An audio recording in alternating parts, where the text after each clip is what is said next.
Hello, everybody. Welcome to another live edition of Tuned Into Tennis. I'm your host, Miles David, and please come along for this journey where we talk some colorful tennis analysis and have colorful conversation. And in this episode in particular, we are going to be talking, and when I say we, I have a guest coming up. We are going to be talking about all things 2025 Australian Open. The draw was just released a couple of hours ago. If things get rowdy in this stream between me and my guests, blame it on me, not them, because I'm the one that was out having double Jameson and ginger ale. So if I say something slick or more shady than usual, blame it on the alcohol, okay? Normally, I would say shout out to everybody watching on Twitter, but recently, because Twitter is owned by maybe one of the worst people in the world, I deactivated my premium subscription, and that apparently means I can't stream this via StreamYard to Twitter. So right now it's just YouTube users. So if you're rocking with me in YouTube land, please drop a comment so we can engage. That's always fun. Welcome to Tune Into Tennis. Make sure you hit that subscribe, like button, and notification bell. We are on a journey to 1,000 subscribers. So now that that's out of the way, we should start. And first, before we get into the Australian Open, I should introduce my guest that's going to walk me through the reactions of some of the big picture things that we're going to look at for the next hour or so about this 2025 Australian draw for women's singles and men's singles. We were here a year ago this time, and now we're back for another conversation about this damn Australian Open draw. And joining me to talk about it is Mr. Miguel, aka New Balls. Please, how you doing today, my guy? And we are back. We are back. It doesn't feel like we were here 24 months, 12 months ago. Does it feel like that? I will say this. I do give them credit. The visual was much more visually pleasing this year. Because last year it was very much 240p, if not worse. We were struggling to read names, all of that. This seems to be a better and more well put together affair. So yeah, let's dive in. I mean, I'm happy I got to see it. They had Sab and Yannick walk in with their trophies. It was more well put together as opposed to just. You mean like the actual ceremony of them making the draw in Australia, right? Yeah, it looked more well put together because last year looked like a Senate hearing from like the 1940s. So I'm glad they got it together this year. So yeah. To be fair though, I gotta give Australian Open their things as far as social media and like digital community is as far as those things go, because for them to be on a completely different time zone from a lot of the viewership that they actually have, they are constantly pressing upload on stuff. Like, especially this time of the year when it's Australian Open in a couple of days, like 5 days away, I open up my Twitter feed, my Instagram feed, Facebook, it's AO. Even YouTube, like they're uploading full highlights of qualifying matches, like showing us charity matches live streamed on YouTube, even like you were talking about, the actual live stream of the making of the draw. Every other Grand Slam and tournament doesn't do that. So I got to give Australian Open their things as far as digital branding, social media, community, all that stuff. They really are knocking out of the park, for sure. I think between them and the U.S. Open, I think those are the two that do it the best when it comes to social media presence. See what happens? See what happens when you're a hardcore slam? Yeah. I mean, I think Wimbledon does a really good job, but they're starting to. They're starting to. And we ain't even going to talk about the French. But what's that? What's that? The ghetto. But don't know that one. Don't know that one. I think they can all take a page. It's from a revealing the draw standpoint. I think they should all do this. Yeah. Like it's and there's no like transparency as to the process in which they make the draw. It's just here's the draw. We're gonna give you the top 4 seed or the top, I think like 15 seeds. It's kind of like drop them into their places on the draw, and then the rest of the draw is already there. So yeah, I think it's dope. I think it's kind of like when the NBA did the All-Star draft.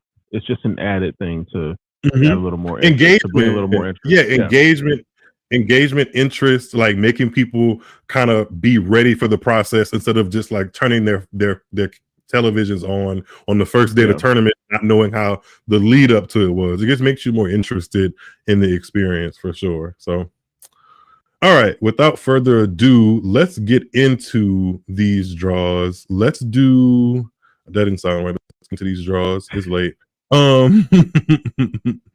Let's get into the Australian Open 2025 men's singles bracket. How about that? That sounds better. We're gonna do men's singles first because the birdie told me that one is a little bit less crazy than the women's. So hopefully we can get through that. What? I want you to guess the top 4 seeds in order of the men's singles. Yeah. I don't think I have to guess. It's Carlos Alcaraz, Alexander Zverev. Wait, sorry, I messed that completely up. In order. I completely messed that up. Not. Yeah, that's definitely the Jameson talking. Because that's what I want it to be. Except Carlos Alcaraz wouldn't be 2. I mean, Zverev wouldn't be 2. Lord, Miles, get it together. Okay, in order of how they are actually seated, Jannik Sinner is 1, Zverev is 2, Alcaraz 3, 4. Is 4 Fritz? No, is it Fritz? Is it Fritz? Is it Fritz? All right. Right. Hey, right. It took me a minute. It took me a minute, but I got it. So when I was listening, I was like, "Wait, is Carlos going to be 2?" We can only wish. Yeah, they were Zverev. All right, whatever. And then Carlos was 3, and Fritz was a surprise, but I forgot he had a good run towards the end of the year. So yep. Yeah. US Open finalist and ATP finalist. Yeah. By the way, shout out to my guy Uzo for being in the chat. He says Fritz is number 4. I'm glad I got that right. And Uzo, thanks for being here. If you can or care to, make sure you share this so we can get some more comments and engagement going on the YouTube side. Normally, like I said at the top of the show, I'm able to connect this to Twitter or /X, but my New Year's resolution was to get off of that damn platform or at least not use it as much. So I took away my premium subscription, which means I can't stream this to Twitter. So they just taking away all my rights. That's what happens when you allow anybody to be president. See, gotta watch who you vote for. I didn't vote for the current president, just to be very clear. And I don't think Miguel did either. I didn't. Just to be clear. Okay, all right, let's pull this bracket up so we can get this show on the road. So now we know who the top 4 seeds are. Actually, I'm glad you mentioned the top 4 seeds because that's how we're gonna do it. We're gonna find the top 4 seeds in order and go through their section. So let's get this show on the road. Starting with the top seed at this year's Australian Open, world number 1, Jannik Sinner. By the way, everybody, you guys are getting my live reaction to the names in this draw. Like I've alluded a couple different times already, I was down at the bar celebrating with a friend of mine. Shout out to Tori if Tori's watching this or watches this back. She's moving to DC, so we got drinks, and I was kind of having a celebratory drink for being a contributor now to the Sports Illustrated family on SI. So I'll talk about that more in a different video. So yeah, there was something to celebrate. So I did not, like Miguel did, I did not watch the actual video that Australian Open put up on YouTube of them releasing the draw. So every reaction you're about to get from here on out is me being like, oh, didn't see that one coming. So let's get it started. All right. Top of the food chain, Jannik Sinner, number 1, takes on Nicolas Jarry of Chile, who at one point I would have said that may have been an interesting matchup, but given Nicolas Jarry's form the past 8 or 9 months, I'm not really looking forward to anything. Especially, yeah, he got to the final of Rome. Jarry did, and he went like on a 7 or 8 match losing streak after that and couldn't get it together. Maybe even longer than that. I'm not 100% sure. I kind of lost interest, but that should be a match that Yannick Sinner should be able to work through, especially considering I don't believe he didn't play United Cup. I didn't see him in Brisbane. He's not in Adelaide this week, so he doesn't have like actual competition on the ATP tour coming in. So Nicholas Jari should give him a very consistent ball to kind of work himself into the tournament in a best of 5 mix. So if I'm Yannick Sinner fan, which I kind of am, I'm definitely not too pissed at that draw. What do you think, Miguel? Pending litigation. I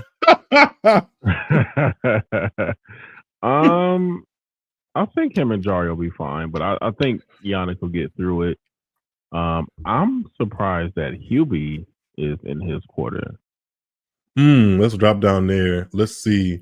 Yeah, so if the seeds hold as they sometimes do, not always, Hubert Hurkacz would be the 4th round match. Wait, no, it wouldn't. No, it wouldn't, because he's an 18 seed. The 4th round match would actually be Holger Rune. We had to zoom out a little bit. Wait. He has Berrettini. Well, we don't really count Cam Norrie. And Holger Rune. I know you're a Cam Norrie fan. And Holger Rune. When did we say that? Who said that? You know that's a lie I like to tell. Okay, he has a nice little quarter. He does. So if I zoom back in, there is Terrell Daniel could be a 2nd round opponent for Yannick Sinner. Marcos Giron is in there. Flavio Caboli is the 32nd. Yeah, Flavio Caboli is the 32nd seed, and he opens up against Thomas Martin Echeverry of Argentine, who Thomas Echeverry actually isn't too far off from being seeded himself. I think he's between like 35 or 40 in the world, or somewhere thereabouts. He plays good ball on pretty much every surface. So that's a tough opening round match for a seed like Flavio Caboli. I could imagine they'd be out there all day fighting. So whoever between them, if one of them actually gets to Yannick Sinner, they'll probably be out of gas. So it's about to be a lot of tussling in that quarter. Yeah, Hubert Hurkacz, who helped Poland get to the United Cup final, takes on Talon Griekspoor in the 1st round. And honestly, I know Hubert Hurkacz is the seed in that matchup, but Talon Griekspoor is considered a tough out. Pretty much everybody you ask on the ATP tour, and Hubert Hurkacz traditionally does not bring his best to the Grand Slam. So that's a potential tricky match right there, opening round for Hubert Hurkacz. So if you are looking to charge Hubie Hurkacz to the finish line, you might want to be with them from round 1. But even like Kecmanovic, we're not putting no stock in the Kecmanovic, not in 2025. I'm not. But wait. How you gonna backtrack? How you gonna mention Cam Norrie's name without mentioning who he plays in the 1st round? I didn't even see that. I said Mateo. Oh, brother! Oh, they also gonna be out there for 4.5 hours. Oh, but brother! In a perfect world, this would be like a 3rd round match. Yeah, I feel you on that. Because Cam Norrie like to scam his way to a 3rd or 4th round.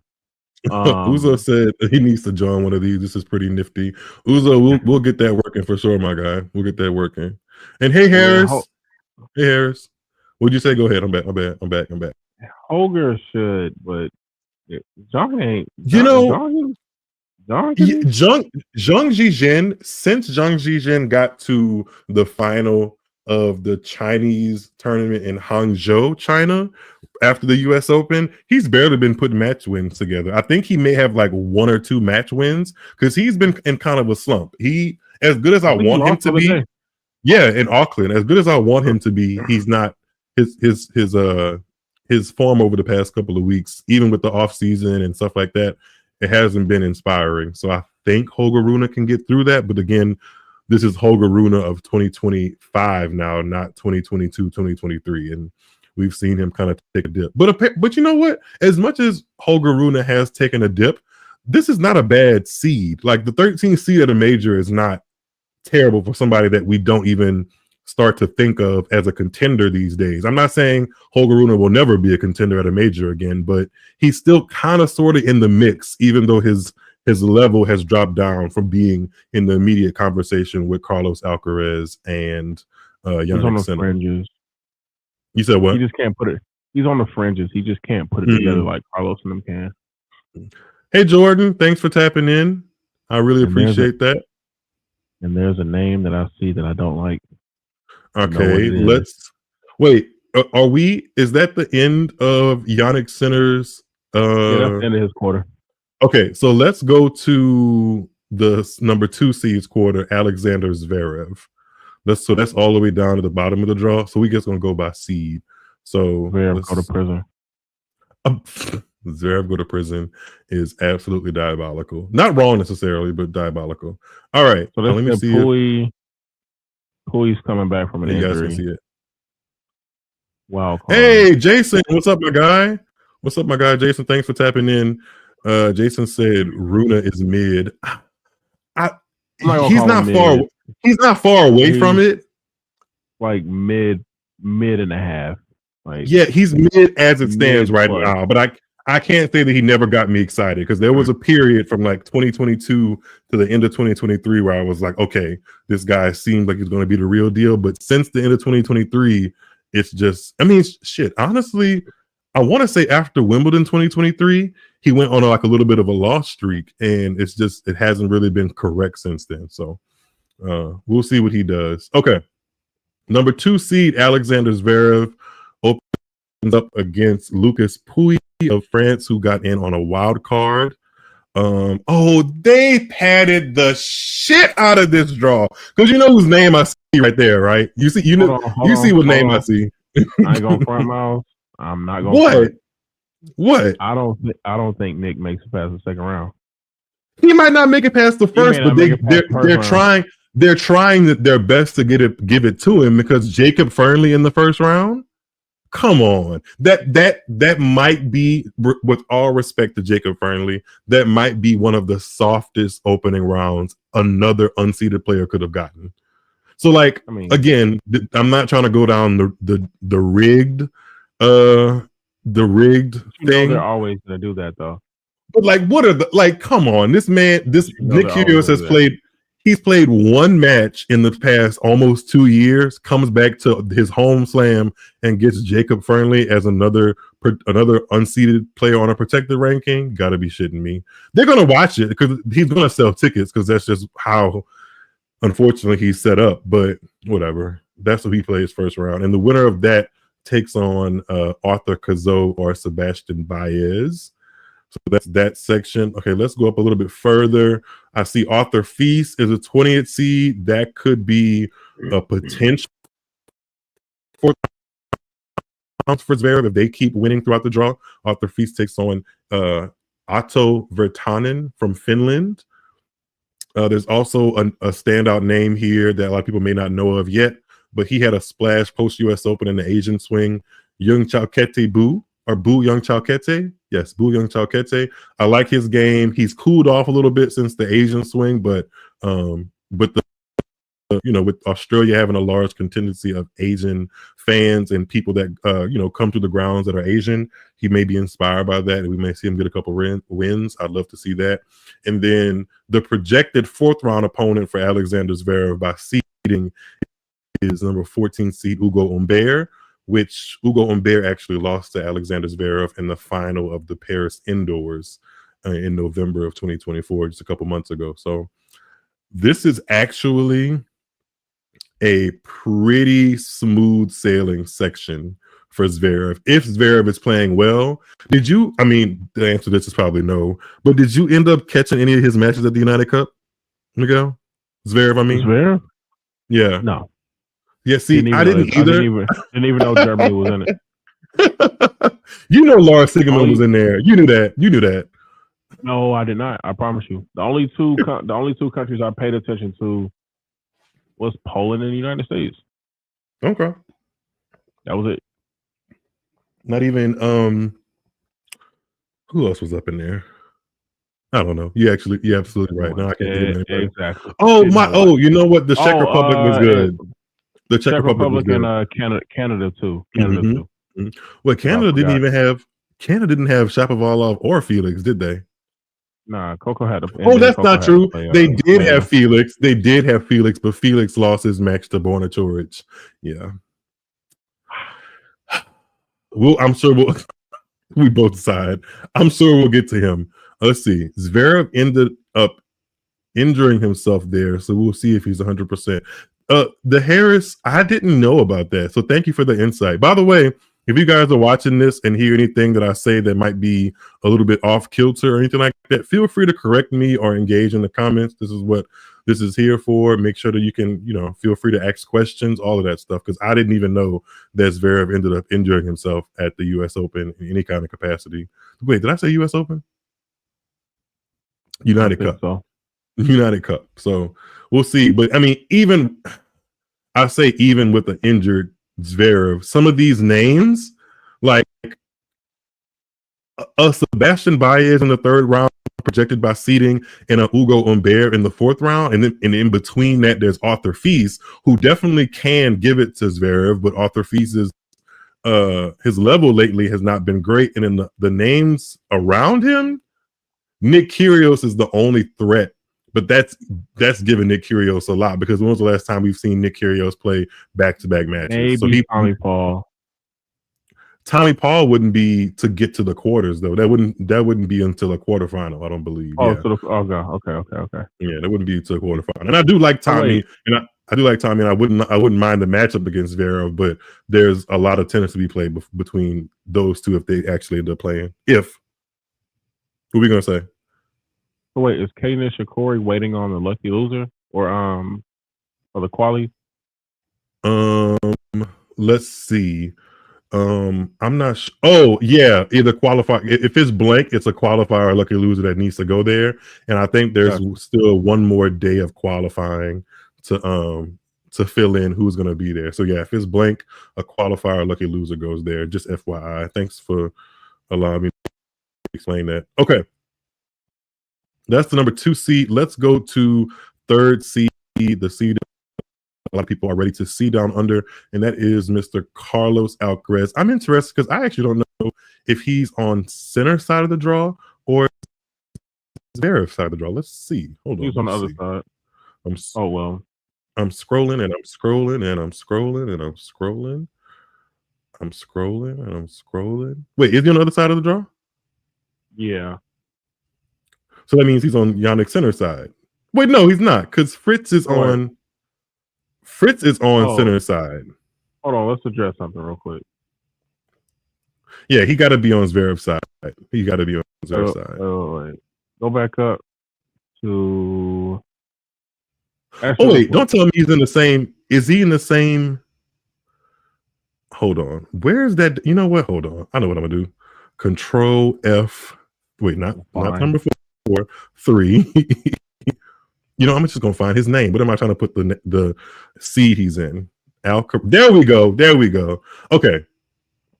Carlos Alcaraz, the number 3 seed, opens up his campaign in Australia for 2025 against Alexander Shevchenko. That's kind of interesting because Shevchenko got a win over Tsitsipas when he played for Kazakhstan at the United Cup. So that's a little bit interesting, even though Tsitsipas, even though Tsitsipas doing what needed to be done. Tsitsipas is playing at a level below what he should be, but Shevchenko has some remnants of momentum, or at least a big win under his belt recently.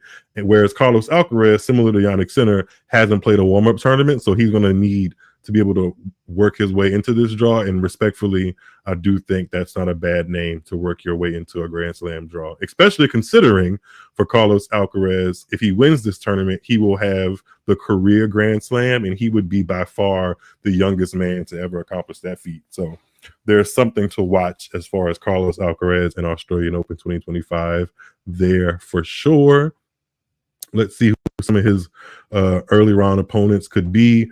Third round could be Jordan Thompson, the number 27 seed, if seeds hold in between those two. There's Alexander Muller or Muller. I'm not sure how you correctly pronounce that in French. But Alexander just won the 250 title in Hong Kong, and he actually beat some quality opponents to do it. He beat Kei Nishikori in the final, and he beat Arthur Feast along the way. I don't remember who else he beat, but that was his first career title, I do believe. So he has momentum, probably the most momentum he's had in his career. So he's come in as somewhat of a dangerous floater, especially with his OnlyFans sponsorship. Did you know he had an OnlyFans sponsorship, Miguel? Do you even know who I'm talking about? No, I don't. Wait, so you didn't peep that Alexander Muller beat Feast in Hong Kong last week? No, I did not. Well, it's okay. I know you're Richard Williams' favorite casual son, so maybe you weren't in the depths. Wait, but do you know who else is in? No, well, we're going through it, but I guess we'll just save the suspense for then. Okay, so let's go to who a fourth round opponent would be, which I don't know if this player is going to be there waiting on Carlos Alcaraz, or hell, if they're both going to be there. But Jack Draper is the round of 16 meeting for Carlos Alcaraz if seeds hold, and Jack Draper opens up against Argentine Mariano Navone. And also in that section lurking is 22 seed Sebastian Korda, and also Australian hopeful Thanasi Kokkinakis is a potential second round for Jack Draper if Thanasi and Jack Draper win their first round matches. So there's that. And before we get to the other sections of the draw, let's go find Mr. Fritz, our 4 seed, and see what it's shaking like for him. Wait. What's up? We address Novak being in Carlos's quarter. Let me zoom out. Hold on.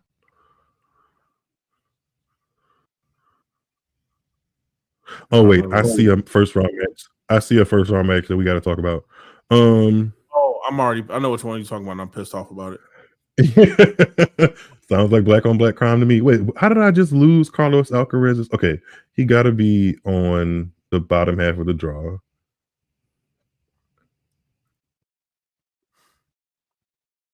Oh wow! So Djokovic and Carlos would be a quarterfinal. Wow! First round, second round, third, fourth.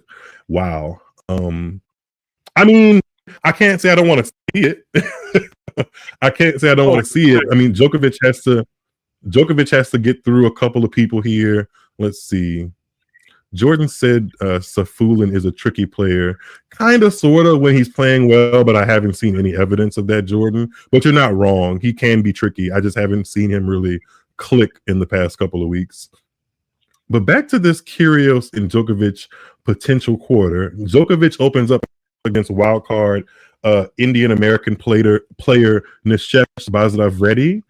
And Nishesh, let me check. I know Nishesh was in the quarterfinals of Auckland. Let me see if he's still there, or if that was like a result from earlier today. Let's see. Hold on. I think he's still there. Jakob Mensik is still over in Auckland, causing trouble. Yeah, Nishesh actually beat Alex Nicholson 6 hours ago. So Nishesh is in the semifinals of Auckland, so he's clearly playing well. But you gotta keep in mind that, like, you know, playing the week before before the Grand Slam has its pros and cons, and the con of it is, like, you know, your depleted amount of energy after just playing 5 or so matches against somebody that may be fresh, like Novak Djokovic obviously will be, because he played Brisbane and was off this week. So wishing Nishesh luck. He lost to Opelka, the brawny paper towel man. He does look like him. And you know what's crazy? I just freestyled that off the top of my head. Yeah. If he put on a little bit more weight, he does look like the brawny. Isn't that a super picker upper? Isn't that the commercial? Yes. No. Oh wow. Is that not super picker upper? Is that a different brand? Picker upper or something like that. I don't know. We just get the cheapest paper towels that work. That's all we do around here. Right. So now I guess we can talk about that black on black crime. No, let me look through the section that Oh, Djokovic is in a little bit more, because Djokovic and Dimitrov could potentially be a fourth round if they keep winning. In between them, there If is the Grigor actual, stay on the court. yeah, Grigor can stay on the court.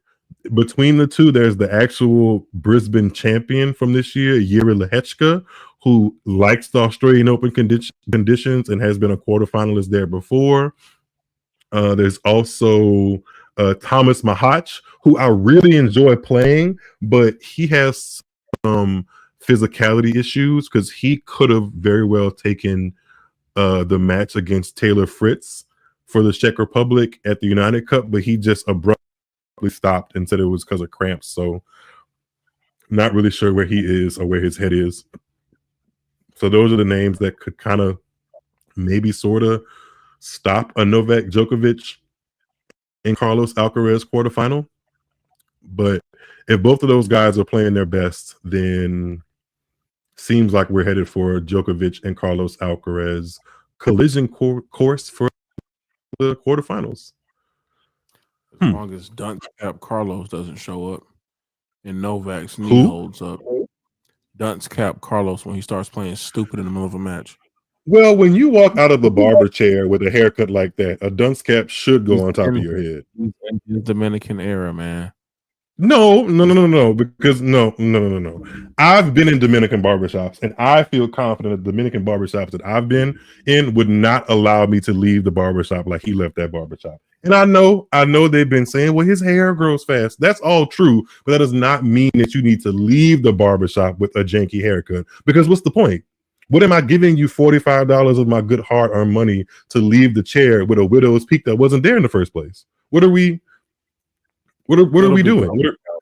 Not the point. Carlos Alcaraz, if this ever gets to you, I mean this with the utmost respect because I enjoy watching your game. I just don't enjoy your haircuts. You have a grade of hair, from what I can see, that could do a lot different than what's being done to you. And I know, having either a personal barber or a barber be flown out to you when you need it should not be an inconvenience for your checking account. That's what I was going to say. He needs a barber that's going to travel with him. But he's still is he not 22 yet? Is he like 21? Is he still 21? I think so. I'm gonna give him a pass because everybody's had a bad haircut era and it's typically in your early 20s. But if we still having this conversation around 23, 24, there's an issue. That's all I'm gonna say. Wait, who's the next person's oh, my light went out. I hate it here. We gotta go to Fritz's quarter. Where do you go to Fritz's quarter? Hold on, let me go find it. Because he's actually my pick. If I mean, obviously by seeding, if the other people don't win, then it's going to be Fritz. But well, I shouldn't say that because you never know what can happen. You got to say something. But Taylor Fritz takes on Jensen Brooksby in the first round. I ain't seen Jensen Brooksby's name in like 17 Sundays. So that's the crazy part. There's some names that I was just, and there's some names on the women's side too that would just have me like, wait, what? They're seeded? Speaking of the women's side, we should get through this because we're not actually, if you're listening to this now or listening back, we're not making predictions. Like I said at the top, this is just me reacting to the draw.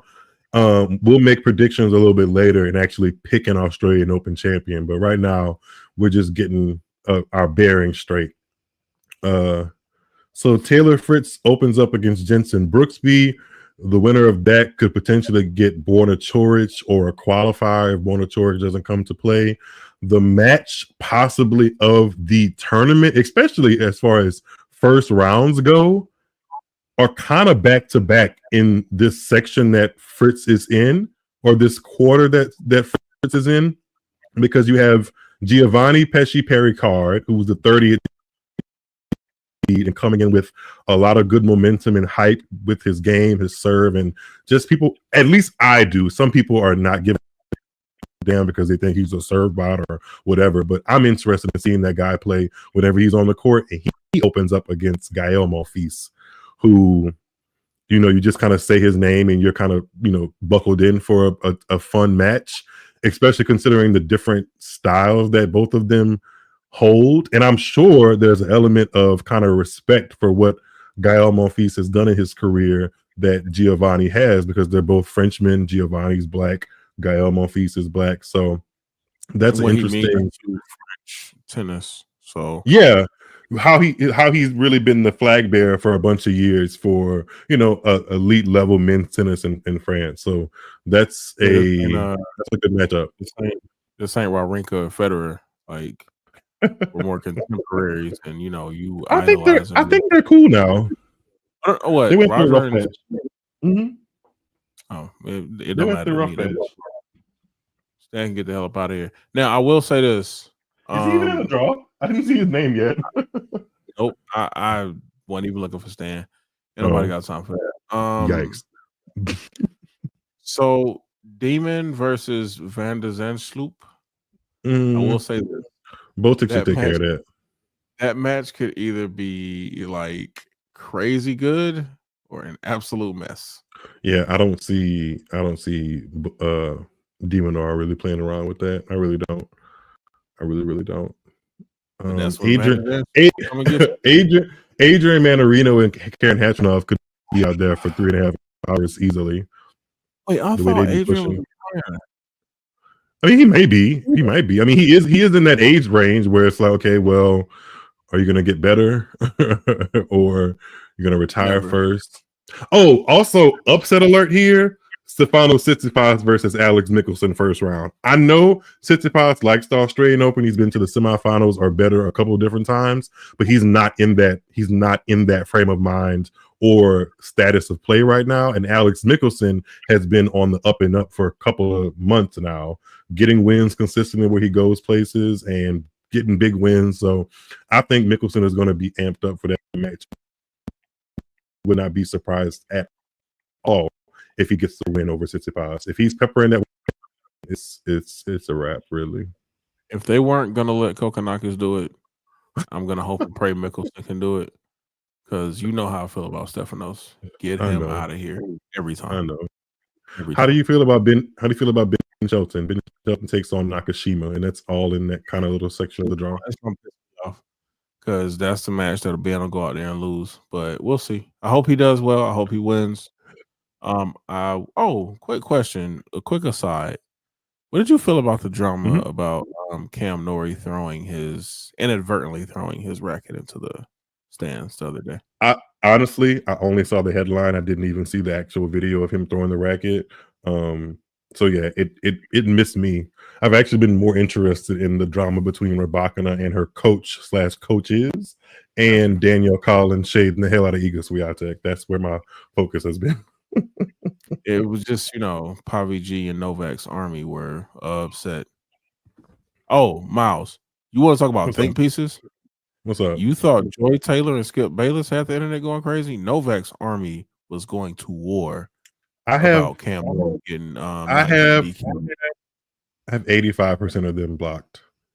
Or at least by now, my algorithm on anything I follow knows I do not want to see that shit. So I don't know what's going on I don't know what's going on in the crocodile army. No idea. The headline was if that was Novak. Oh yeah. I mean they will always like try to make him a martyr for some situation, or even that ESPN notification I got on my phone a couple of days ago by him having some kind of trauma or trigger going back to Australia. Like, girl, come on. Like, come on. Put yourself in that situation, buddy. Sorry. All right, let's get to the ladies. Let's get to the mess. Is there any? I mean, we didn't talk about Andre Rublev. Oh, I do see Stan Wawrinka's name in there. He plays Lorenzo Sonego. Oh, we didn't mention Francis Tiafoe. Francis Tiafoe opens up against Arthur Rinderknecht in the first round. Yep, Alexei Popper. Damn, didn't even think about Daniil Medvedev, and Medvedev got to the final here last year. He's the number 5 seed. I did not think about that man at all. Didn't cross my mind. Wow. He falls out the top Crazy 4. A year can do. Cares. Yeah, if he loses early, his ranking is in jeopardy, because I don't know what else his season consisted of as far as really big time results. What did he do at the U.S. Open last year? Who did he lose to? Hold on. The U.S. Open. Oh, he lost the center, and I think it was a quarterfinal. I think it was a quarter. I think either a quarter or a fourth, one of the two. He lost, but he did lose the center. I remember that. It was an awkward match that nobody wanted to watch. Yeah, I think. Yeah, I didn't want in the quarters. I didn't want to get too deep into the draw. Yeah, he lost the center in the quarters. Yeah, it was 2-1. Yeah, I didn't want to get too deep in the draw, so let's. My bad. What'd you say? It was 2-6, 1-4. Okay. Yeah, wasn't memorable. Nobody trying to watch that match.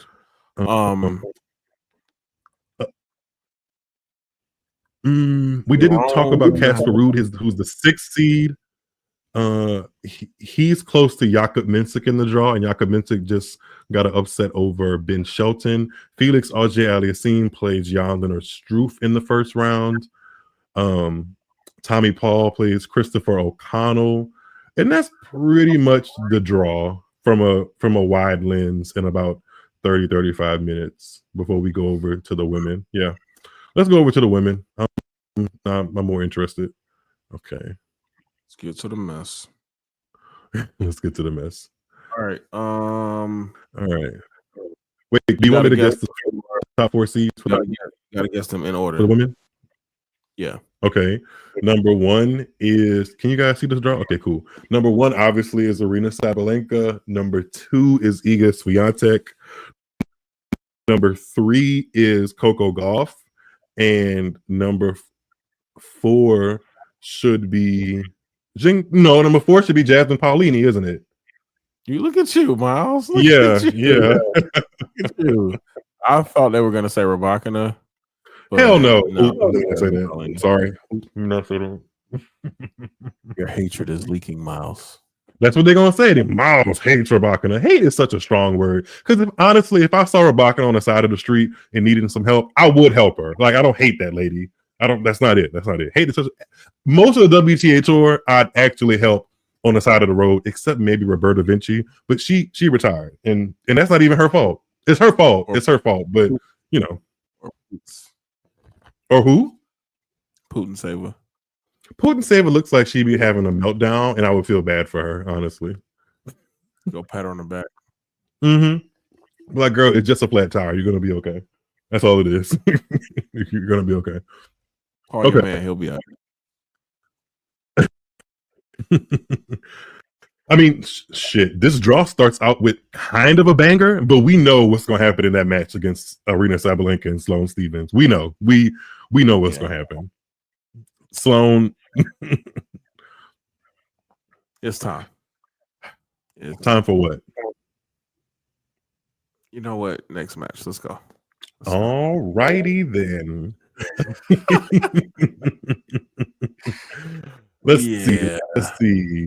Clara Towson is in this small section that Aryna Sabalenka's in. She's an unseeded, dangerous floater, especially considering she just won the WTA 250 in Auckland, and she opens up against. Oh wow, that's really tough considering what Linda Noskova has on the line as far as points, because she was a quarterfinalist here last year, and Towson goes head to head against Noskova for a spot just in the second round. So that's a tough one to watch, or a tough one to call, really.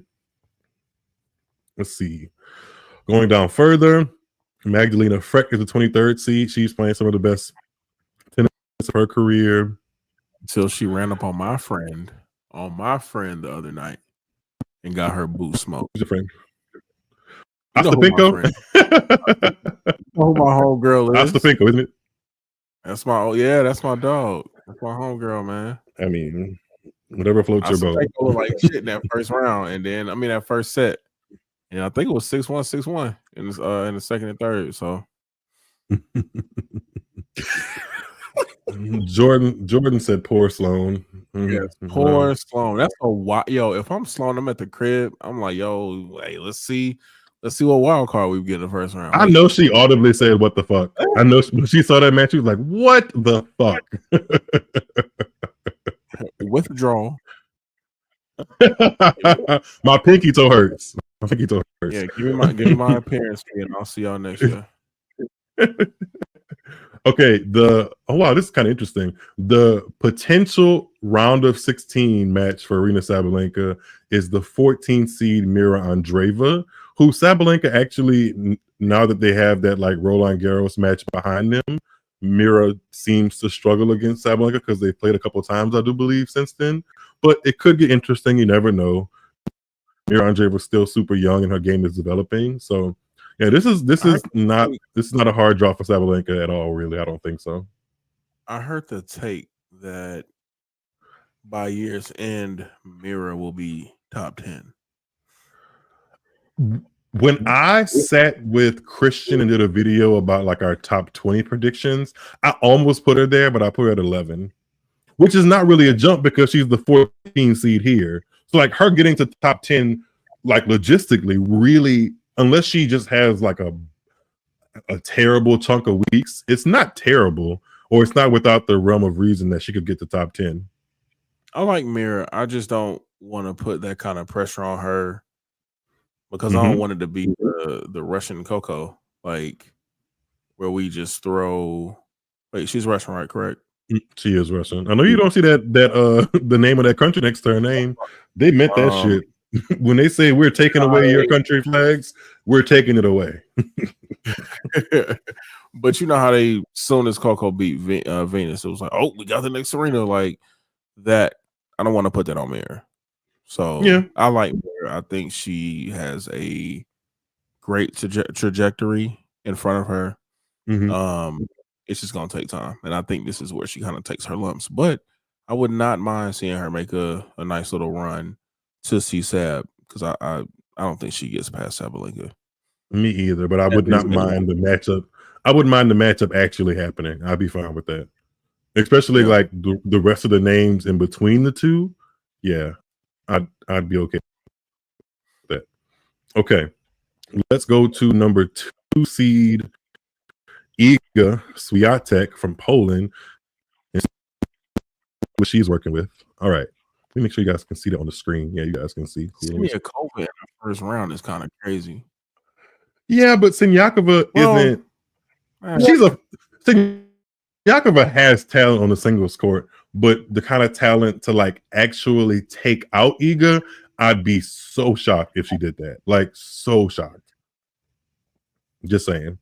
And I've watched Siniakova singles matches and been like, yeah, there's talent there. She's unorthodox because like you wouldn't really teach any of her mechanics to anybody, but she's still a damn good tennis player. I just don't see her taking out Iga first round of the Australian Open. I'll eat my words if it happens though, but I don't see it. Damn, this is not a terrible draw for Iga as well. The third round match is potentially Ekaterina Alexandrova. That's the 26th seed. That's kind of an interesting matchup because Alexandrova has Emma Raducanu in the first round. And I say kind of interesting because we don't even know if Raducanu is going to play that match. And don't say Iga has an easy draw. No, why not? Don't say that too loud. Why? They can't beat me up. Whoever, y'all can't beat me up. Y'all can't beat me up. I just want that. I might get a shirt that says that, tuned into tennis, with like, you know, right on the top and then on the bottom, you can't beat me up. Respectfully on the back. So you know, like a full 180 of how I feel. There we go. We're gonna work on that. You remember how anytime we talked about like the draws before a major last year, everybody got their panties in a bunch. Oh, you're saying Iga has an easy draw? Yes, she has an easy draw. I mean, part of me feels like you still have to play the matches, but yeah, there were a couple tournaments or majors where it was just like, damn, she kind of has a cakewalk to the final. That's true, but I do feel like it's a perk of doing the things that get you to world number one. And she's been at that world number one spot for a second. So that's the thing. Because the same thing could be said for Novak. Because when we would have these same conversations about the draw for there were a couple majors where Novak had easy draws. So shit, they be giving him easy draws when he wasn't world number one. Thank you. So if I'm not complain about it. It is what it is. You worked hard to get your spot. If they choose to give you a easy draw, or you just get an easy draw, but objectively as a fan, I can say if Coco had an easy draw, I'm like, damn, Coco got an easy draw. But for some reason, fans take it as like an insult to the player. No, if you got a cakewalk, you got a cakewalk. You still got to go out there and play the matches and win the actual tournament. Yeah, you got to swing your racket. You have to do the things to win the points consecutively and win the match and get your ass beat in the first round. So, yeah, Sassy Sister. What does it say? My contacts are betraying me. Sassy. What does that say, Miguel? Sassy Sister. What? Sassy Sister of SS. Sassy Sister of SS. Thanks for dropping by. They say Iga has an easy draw too. Honestly, kind of all the top four do, except for Coco, which not surprised. We'll get there. Okay, back to Iga's section. Amanda Anisimova is also a potential third round. She's unseeded, so that could potentially lurk. If we go a little further to see who her fourth round match would be, that is 13 seed Anna Kalinskaya. You know, I shouldn't laugh because Kalinskaya has beaten Iga before on a hard court. It's just that Kalinskaya, she's so, I'm actually not even really sure where to put my feelings about Kalinskaya, because I've seen her play good tennis, but I've also seen her kind of retire with a chapped lip or something. I don't know. Like, she just doesn't. You remember that match last year? I think it was in Doha when she was playing Coco, and she had like 3 timeouts, and then went out there and beat Coco. I'm like, girl, go home. But quick aside, there's a name in there. Look at there. What name do you see that just not that's surprising to you? Katie McNally. She must have took a time off from the celebration of January 6th and said, let me come play the Australian Open. Oh, wait, I shouldn't say that. Sorry, Katie McNally. How? What is her ranking? Maybe she's using a protected ranking, because I surely have not seen. You know what's crazy? I want to say she came into my mind just randomly one night, and I was like, let me see where she's ranked. And this app I use does not allow you to go past the 500th ranked player, so that lets me know she had to be like lower than 500. So she has to use a protected ranking to get in here, because there's not a wild card next to her name. It has to be protected ranking. So odd, because I feel like Alicia Parks can be in that spot. I feel like Marvin Montgomery could be in that spot. You're not wrong, but it's just that neither of them qualify for protected ranking because they haven't been injured. They just haven't been winning. Whereas McNally apparently had been injured, and was out of the tour for a while, which does make her qualify for a protected ranking. So just need to check. That's what it sounds like. But yeah, she's one of a couple players. So Katie McNally is in on a protected ranking. So is Belinda Bencic, who's coming back from maternity leave. Julia Grabert of Austria, Jody Burridge of the United Kingdom, Zheng Sai of China, and Danka Kovanic are all using protected rankings, and their protected rankings are inside the top 100. So that gets them direct entry into the main draw. So there is that. Shouts out to Venus Golf, who predicted that Pavlyuchenkova. Hold on, let me go to my mentions. Who is that? Venus Golf predicted that Krajicova was going to Wimbledon. So she said, or whoever, I'm not going to say because I don't know the proper pronoun, but Venus Golf predicted Krajickova's Wimbledon win by saying whoever drew Kudermetova in the first round was going to win Wimbledon. Now, so they said, I'm calling it right now. Whoever draws Gracheva in round one will win Australian Open 2025. Hey, I will go to Vegas personally and put money on that. If Katie McNally even wins that match, that should be something she celebrates, to be honest with you.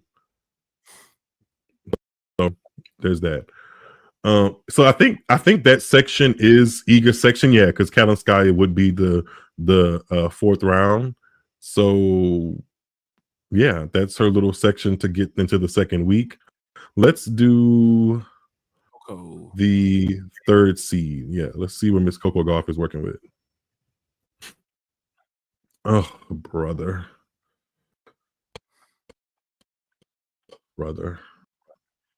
What? Sophia Kenin.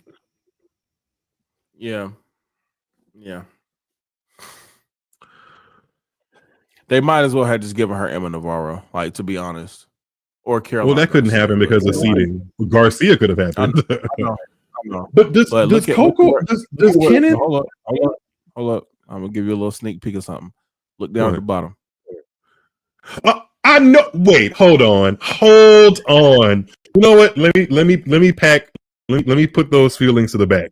I need to figure out if Coco Gauff has a win against Sophia Kenin, because the two wins that Sophia Kenin has over Coco Gauff are in Grand Slams, and one of them was in Australia, the Australian Open that Sophia Kenin actually went on to win. So let me do some due diligence here really quickly and see if Coco's ever actually beaten her before. Coco beat her once. Where at? If this get this shot here, Auckland, 2023. What round? Okay. In the round of 16. So that's like second round for 250. Okay. Well, needless to say, I'm not exactly thrilled about that. Not exactly thrilled.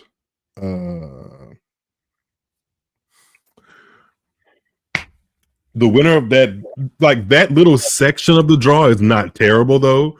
If Coco can get through there, because the winner takes on a qualifier or Jody Burridge, who I just mentioned used the protected ranking, and then the seed that she could face in the third round, if the is Leylah Fernandez, the 30th seed, and Karolina Muchova's in there, and Coco against Muchova, and then if they both get to the round of 16, Yelena Ostapenko would be waiting for Coco. But Yelena Ostapenko plays Belinda Bencic's first round. So, oh yeah, this is absolutely the toughest little section of the draw, because I got to scroll up here and see how in the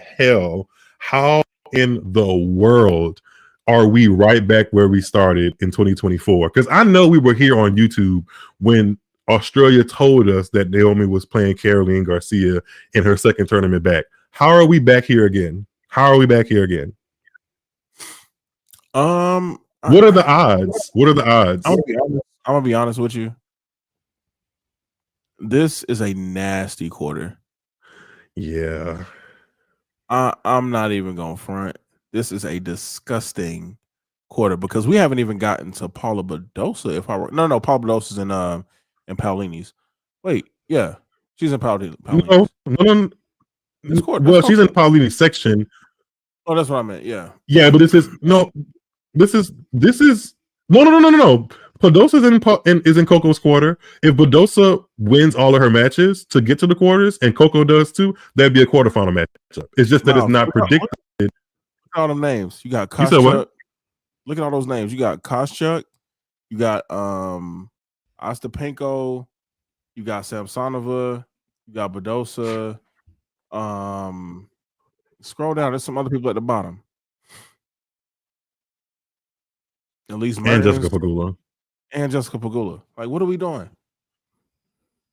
Pegula, Samsonova, Koscheck, Badosa, Ostapenko, Fernandez, Muchova are all seeded players in Coco's quarter. The unseeded players are Sophia Kenin, who she plays first round, Naomi Osaka, Caroline Garcia, Belinda Bencic, and Elisa Mertens. It's a nasty draw. That's a lot. Oh, brother. And if Coco, Coco, I watch all those matches, but absolutely. But if Coco gets to the semis, she's gonna be beat to hell. whoever comes out of that section is going to be beat to hell. Zetas Lapidus. But to me, that's like even if you just want to break it down to just Coco, Naomi, and the same Caroline Garcia, why is it always her? I told you she's that gnat that just won't go away. Garcia? Yes. She's going to take offense to that, I hope you know. And no offense, respectfully, I respect your game. I respect the fact that you turn up against black women. Hey, do your thing.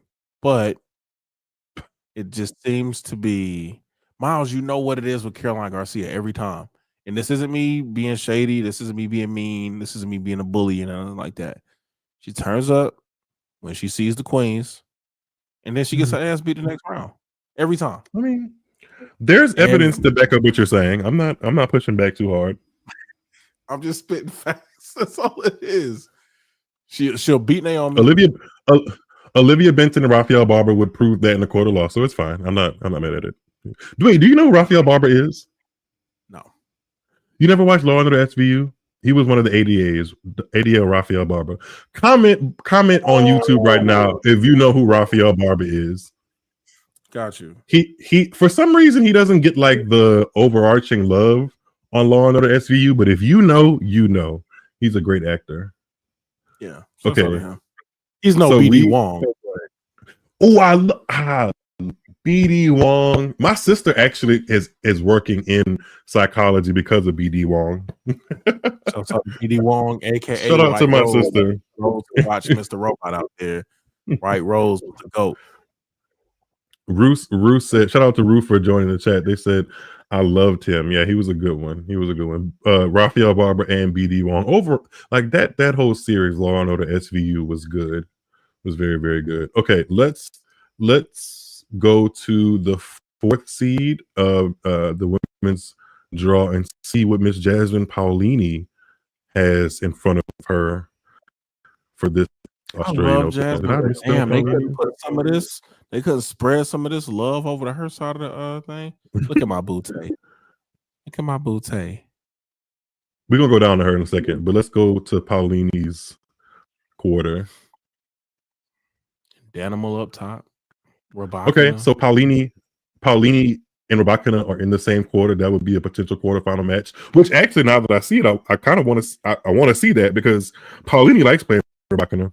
I don't know if y'all have noticed that yet. Paolini likes playing Rabakina. But Rabakina has a whole bunch going on, and to win the 4 matches it takes to get to the quarterfinals.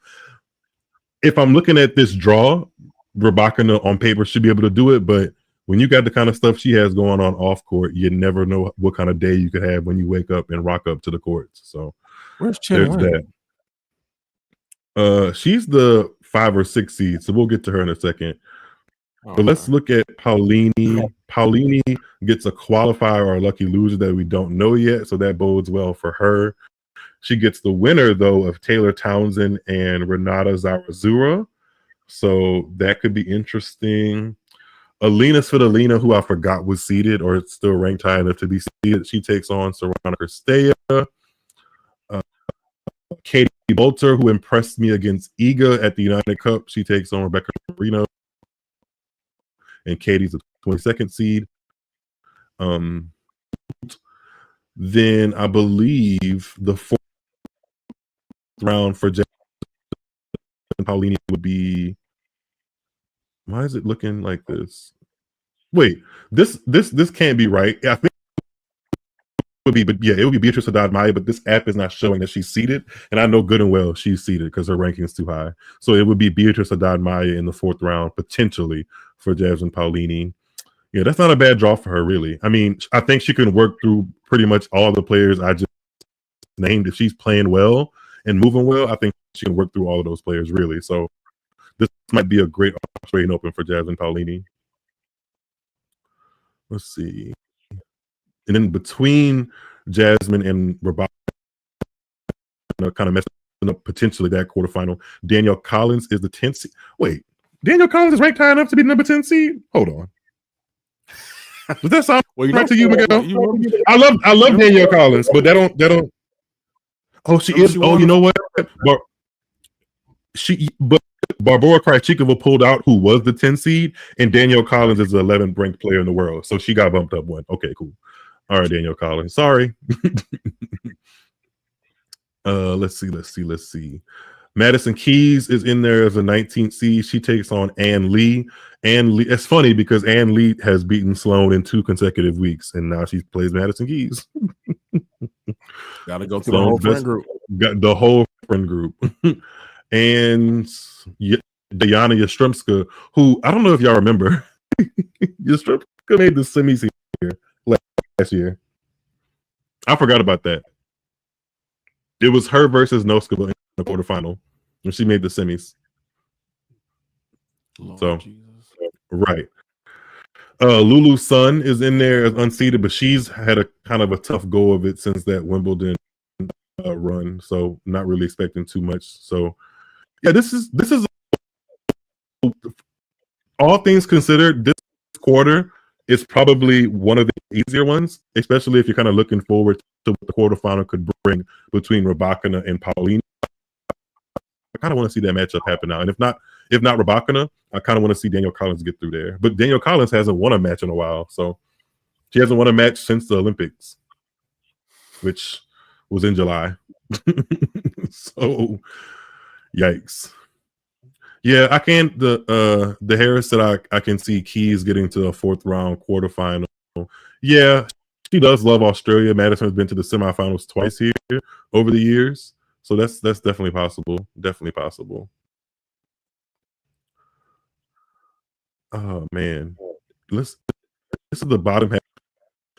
Okay, let's go down to this Navarro section here because we haven't talked about that.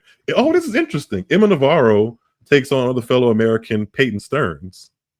Yep. That because I watched a good amount of Peyton Stearns take on Paula Badosa in Adelaide, and Peyton Stearns impresses me. Not the only thing, but one of the things that I need Peyton Stearns to do is put a little bit more MPH on her serve, and just in general put a little bit more pace on her shots. If she does that, everything else is solid. Like her stroke production, her movement on the court, her ability to kind of like create points is really, really good. She just needs to be able to hang with the girls that can actually consistently produce pace, because she is lacking a little bit in that department. But she's so strong looking, you would think it wouldn't be a problem, but it just doesn't translate to like actual pace and depth on her shots yet. But if she gets that, watch out for Peyton Stearns. Also in this section, Anj Jabor, who is unseeded after coming off of a tough 2024. She plays Annalena Kalinina of Ukraine 1st round. And the winner of that potentially gets Maria Sakkari in the 1st round. But we all know how Maria Sakkari does in Maria gotta win that match too. Maria has to beat Camila Osorio. And Camila Osorio, kind of similar to what I was saying about Peyton Stearns, what she doesn't have in pace, she makes up for in like grit and placement and court coverage. And Maria Sakkari can lose to a player like that because she can lose to almost anybody. So sorry, there's that. Daria Kasatkina, the 9 seed, is in here. That would be a potential 4th round for Emma Navarro. That's kind of interesting. You know what? You mentioned her earlier. Let me go straight to her name, because where is... There we go. Qinwen Zheng. Oh yeah, she was right above Coco. Yeah, Coco. Okay, cool. Yeah. Zheng Qinwen is the 2024 finalist, so she's defending some points. She opens up against a qualifier or a lucky loser, and then she gets the winner of who I mentioned earlier, Laura Sigemund and Haley Baptiste. That's kind of interesting. But on a good day, Zheng Qinwen has too much game for both of those ladies at the current moment. Yeah. So she should be able to work her way through that. Then there's Pavlyuchenkova lurking as a potential 3rd round match for Qinwen. And the potential 4th round match is 12 seed Diana Schneider. Between those names is wild card and everybody's favorite Alya Tomljanovic, which funny. I don't know where I saw this on Instagram, but somebody pointed out on the Instagram comments, damn, I ain't seen her since Netflix Breakpoint. I was like, well, and I didn't type that. I didn't type that. Somebody else typed that. Mateo was together, right? You said what? That's when her and Mateo was still together, right? Yep. Mm-hmm. Yep. Donna Vekic is in there. I don't know if I mentioned her yet as the 18 seed. That could be a potential fourth round with Jing Chen win if Donna Vekic can upset Schneider possibly. So, and then also 2023 Wimbledon champion Marketa Vondrousova is in there as unseeded. So that's a little bit of interest section for Jing Chen, and I kind of want to see her, and I think she can get through that. But it is a little interesting, a little. For sure. Yeah, and I don't think we've missed any major names that are going to be players in this draw. I still can't believe they got Naomi Osaka and Caroline Garcia playing first round again. Even they tweeted, even both of them tweeted like word. Like they I mean, of course they joke like, hey, I think Caroline was like, this is like I don't know. Let me go check Caroline's Twitter because this is annoying. It's not something I just often check. Exactly. Oh, brother. She said, New Year, same draw. It's starting to be a classic.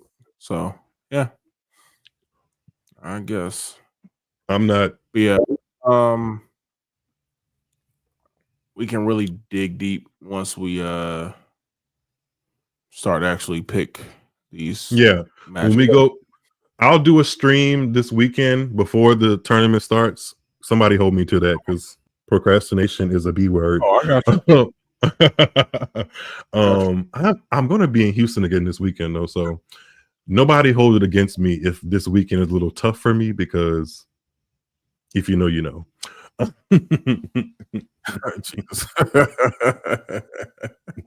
yeah, I mean, because I gotta figure out the integration of Twitch in this situation. So,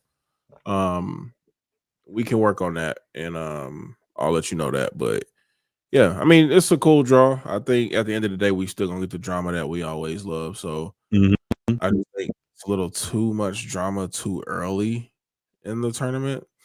But yeah, and that too much, specifically this tournament, Australian Open, with our time zones, like me in Central, you on the East Coast. The good matches tend to be the ones they put later on in the schedule of play, which is terrible for us because either that means we have to like stay up super late and wake up with bags under our eyes. And pro tip, if you are a mega tennis fan, make sure you get some vitamin C eye patches and put them in the fridge. And then if you got to stay up all night while you're watching tennis, you can at least be giving your eyes a nice little, treatment, so it doesn't look like you've been watching tennis all throughout the wee hours of the morning. Pro tip, don't say I never helped you. Or you got to go to sleep early, miss the potentially good matches, and wake up for a 3 o'clock in the morning match that might be a dud. So you just can't win. Yeah. Because I'm over here about to fall asleep myself. All right, let's get out of here before our lovely co-host goes to sleep on the mic, and we're susceptible to listen to him snoring. No, for real. I think we reached a good point to get on out of here. Everybody that stuck with us throughout this stream, I really, really appreciate it. You could have been doing anything else this afternoon, evening, morning, wherever you are in the world.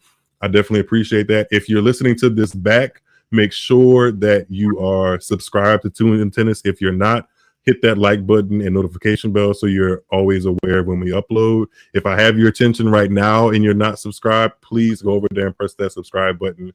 We are a couple hundred away, or a couple hundred shy of 1K, and I really would like to hit that 1K sooner rather than later. So if you know somebody who's into tennis and you're subscribed, send the channel over to them and tell them to subscribe too, so we can all be tuned into tennis. And with that being said, we're going to log out before my guest hits the sheets, and I'm right behind him, separate sheets, because that's important. Yeah, follow me, New Balls, please, right there. New balls, please. 0. Sorry. I'm working on my Twitch project because I want to be able to live stream and do like live reactions to these matches. Love to have Miles join me sometimes. So follow me on Twitch. It's Bleak Superior, BleakSuperior. If you're wondering where I got that from, it's Blake Superior from Foster's Home for Imaginary Friends, actually. Wonderful TV show. Yeah. Thank you all for joining. And thank you, Miles, for having me. Of course, my guy. Let's have a happy Australian Open.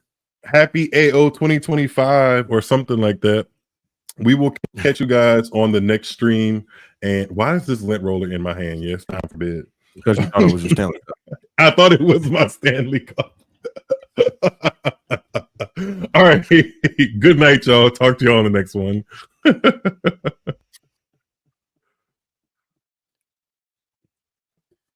All right.